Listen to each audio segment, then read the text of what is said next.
They ended up matching us at the very beginning of 2018. They found this infant and toddler who were First Nations, and I am status First Nations, which means that they could be adopted by a First Nations family. Which, yeah, for basically any confused American, means Indian, Native Canadian. Native, Indian. yeah, basically Canadian Indian, Canadian First Nations. That's like the way that I grew up hearing That's the terminology up there. Yeah, basically that's the like politically correct terminology that I grew up hearing in school and stuff like that. But yeah, Indians just call themselves Indian for the most part. I shouldn't say that generally really? speaking, but That's so funny. In the place I grew up, yeah, absolutely, yeah, it is funny. It's so funny to me. Okay, tiny little side tangent. So many of these things, and you right now as we speak, the Washington Redskins, the football team, has decided to change their name, and they're doing away with the logo. But you have I didn't know they actually have.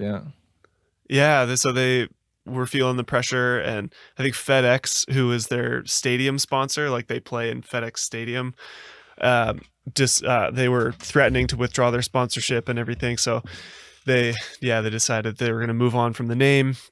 And people thought they might just change the name, but they came out and said, actually, we're going to change the logo too, which is a picture of this, it's a really cool logo. It's a strong looking Native American like chief with the, like feathers behind his head. And so it's a sweet logo, and it was designed by an Indian guy. It was designed by a Native American.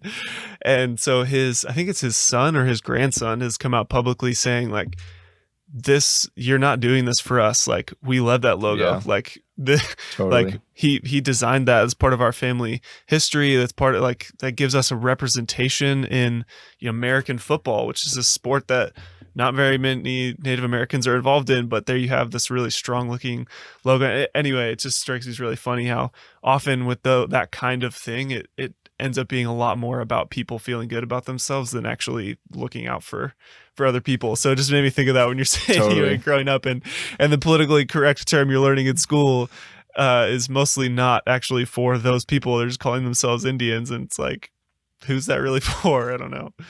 Yeah, white woke liberals. Yeah, no, yeah, that's really there's an actual time, yeah. There's no what was I going to say? Oh, there's a legit study I should find. Maybe we can cover it on here at some point. There's a legit study that I heard Jordan Peterson talking about in a lecture at one point, and he was just kind of laughing about it because they did a big poll about, I think it might have been in Canada, a big poll about proper phrases. Do you prefer the word Indian, Native, First Nations, or Indigenous? And basically, it was broken down into like who voted, and something like 5% of, that's what the poll was. Part of it was like, are you offended by the word Indian? And only 5% of status First Nations were offended by the word Indian. And like 60 or 70% of college age students or something like that who are not First Nations were offended. So yeah, that like the fact that it was a legit study is, I think that's pretty comical.